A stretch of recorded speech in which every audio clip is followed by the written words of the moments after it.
Bienvenidos a Ecos Insólitos, donde las sombras tienen voz y las historias osadas cobran vida. Dicen que el tiempo es un río que fluye siempre en una sola dirección hacia adelante. Construimos nuestras vidas en sus orillas, confiando en su corriente predecible. Creemos en el ayer, vivimos en el hoy y esperamos el mañana. Pero, ¿y si a veces, solo por un instante, el río se arremolinara? ¿Y si una pequeña ola del futuro lograra viajar corriente arriba y nos rozara la piel? Una sensación, un escalofrío, un déjà vu. Hoy exploramos la historia de una mujer que no solo sintió la ola, sino que se ahogó en ella.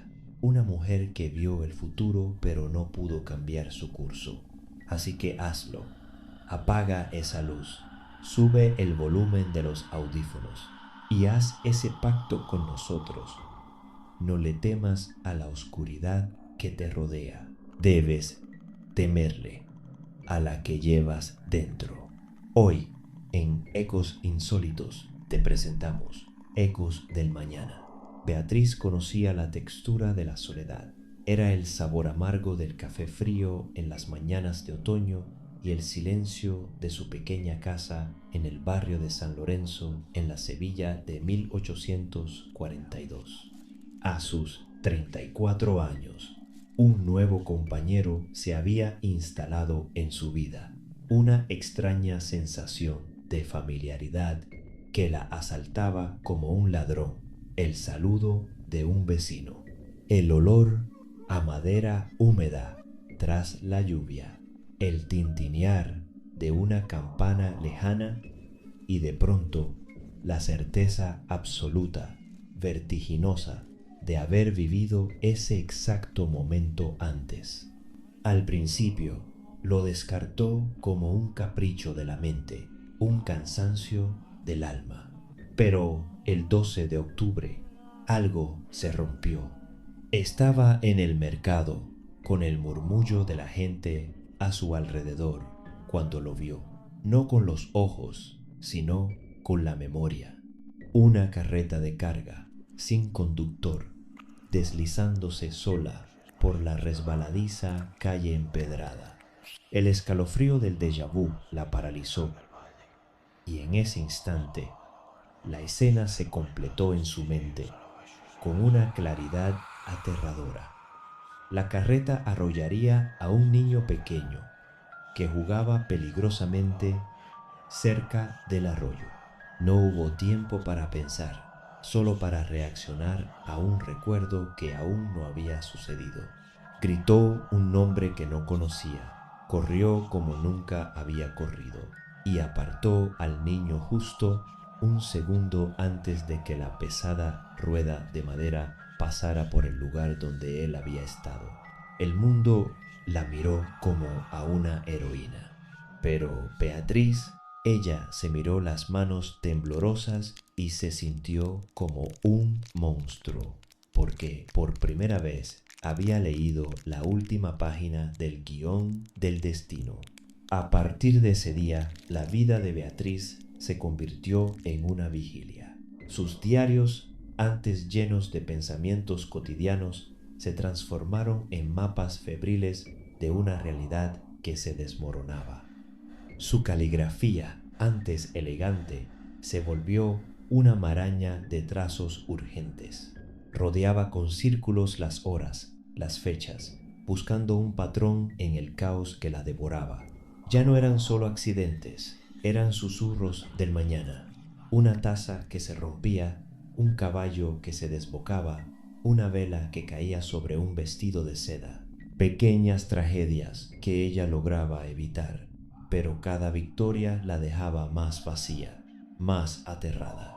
Porque en cada visión, sin importar cuán distinta fuera, dos detalles siniestros se repetían como una firma. Un reloj de bolsillo de plata, marcando siempre la misma hora, las 11:47, y un charco de líquido oscuro en el suelo, reflejando su propio rostro. La noticia de su don llegó a oídos de la Sociedad Sevillana de Fenómenos Psíquicos, un grupo de hombres serios, de rostros impasibles, que veían en ella no a una mujer atormentada, sino a un fascinante espécimen. La trataban con una fría curiosidad, como a un relojero que desmonta una pieza única para ver cómo funciona. Sus pruebas no buscaban ayudarla, sino medirla.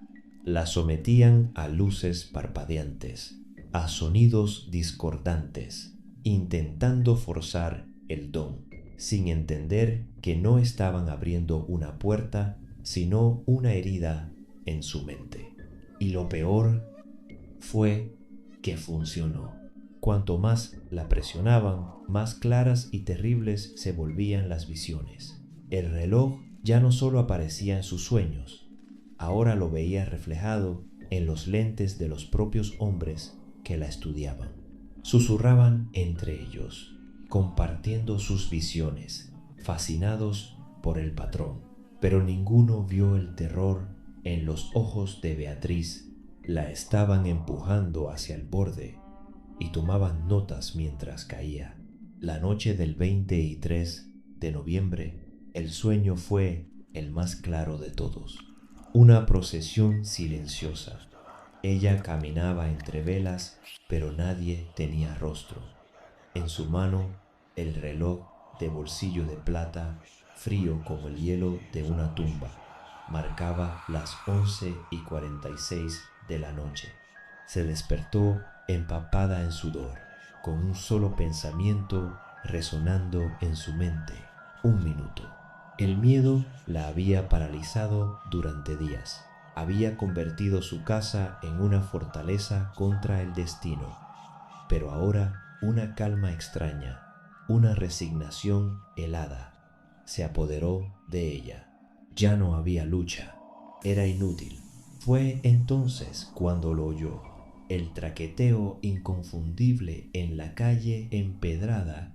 No corrió, no gritó, como una actriz en el acto final de una obra que ya conocía. Se acercó a la ventana. Allí estaba, la carreta sin conductor, deslizándose en la noche como un fantasma de madera, esperándola. Su mano temblorosa buscó en el bolsillo de su vestido. Sacó el reloj. El pequeño segundero dio su último salto con un clic casi inaudible. 11:47. Pero no fue la carreta. En el silencio antinatural de su propia casa, al girarse, su pie tropezó, un simple traspié en el umbral de su puerta, y al caer, su cabeza golpeó contra el suelo con un sonido seco y final, justo en el mismo lugar donde, meses atrás, había salvado a aquel niño. Encontraron a Beatriz en el umbral, en una mancha oscura que reflejaba la pálida luna.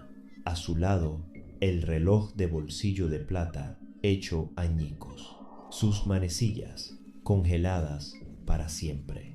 La pregunta que los estudiosos nunca pudieron responder no fue cómo ocurrió, sino si su don fue una advertencia o la propia causa de su final.